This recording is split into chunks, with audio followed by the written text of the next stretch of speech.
Hi. I think most people would agree that very few things in life are absolute. When you're at the car dealership, for example, and the salesman says, "This is my absolute lowest price," it's safe to say there is still a little bit of wiggle room there. Or if you ask your friend what their favourite food is and they say, it depends on my mood, the time of day, etc., etc. It depends. How often have you heard that in response to a burning question?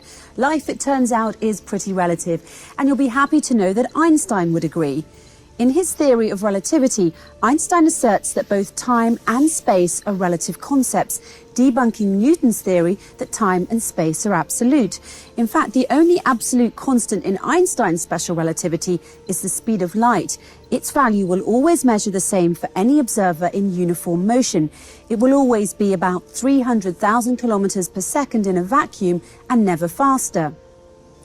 According to NASA, before 1905, when Albert Einstein published his theory of special relativity, most people believed that space and time were as Sir Isaac Newton described them back in the 17th century. Namely, that space was the fixed, unchanging stage upon which the great cosmic drama unfolded, and that time was the mysterious universal clock in the sky. Sounds like an elaborate Broadway production, albeit a fantastical one. However, numerous real-world experiments over the last 100 years indicate that it was Einstein, not Newton, that was right. And thank God for that, because if we didn't have Einstein's theory of relativity and Newton had been right, many technologies that are part and parcel of our modern world would not have worked as they do. For example, the Global Positioning System, or GPS navigation as we call it, the nuclear power plants, electromagnets and generators that we all rely on, they all work using relativity. So let's take a closer look at Einstein's theory of relativity. Jesse Emspak, a physics contributor for Life Science, describes it as deceptively simple. First, there is no absolute frame of reference every time you measure an object's velocity or its momentum or how it experiences time. It is always in relation to something else. Second, the speed of light is the same no matter who measures it or how fast the person measuring it is going. And third, nothing, and I mean nothing, can go faster than light.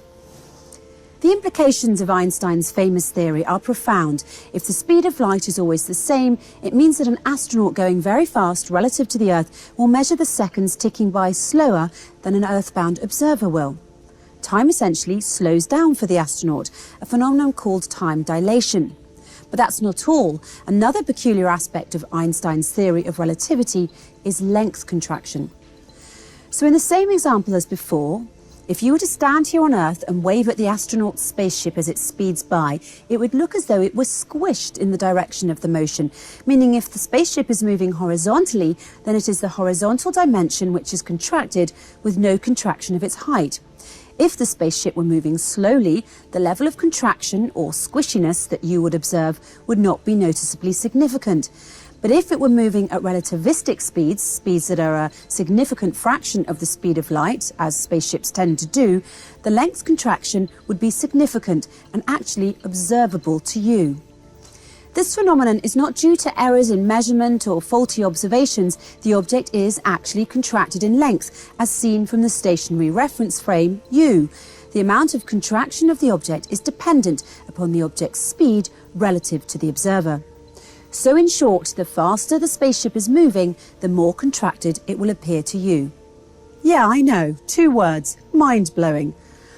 Professor James Colata, in his book Elementary Cosmology, From Aristotle's Universe to the Big Bang and Beyond, published in 2015, explains that neither time nor space are absolute quantities by asking us to imagine a meter stick lying on the floor of a room with one end against a wall. Bright lights are shining from the ceiling and the other wall. Now let us rotate the meter stick while looking at its shadows on the wall and the floor.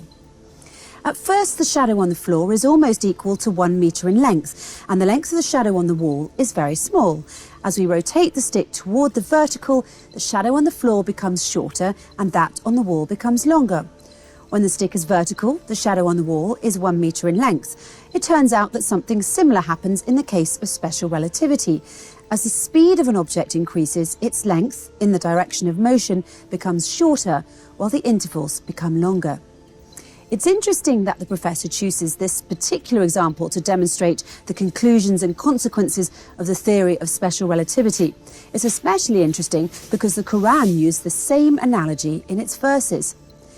In chapter 25, verses 45 and 46, it says, "Have you not considered your Lord, how he extended the shadow, and if he willed, he could have made it stationary? Then we, God, made the sun its guide. Then we, God, reduced it little by little." The scientific explanation for this verse is as follows. "Have you not considered your Lord, how he extended the shadow, and if he wished, he could have made it stationary, as in following Newton's theory model of absolute rest frame? Then we, God, made the sun its guide, since the speed of light of the sun is the only absolute constant. Then we, God, reduced it, which refers to length contraction little by little, which refers to time dilation." In this one verse, the Quran addresses the various aspects of what we now call the theory of special relativity, length contraction, time dilation, and the speed of light as being the only constant. Additionally, the Quran warns us that God could transform our lives from Einstein's physics to Newtonian physics if he wished. And this is possible because God did not just discover the theories of physics, he actually created them. So the next time you respond to someone's question with "it depends" and they get mad at you for not giving them a definite answer, remind them of Einstein's most famous theory of special relativity, and they might just forgive you for it.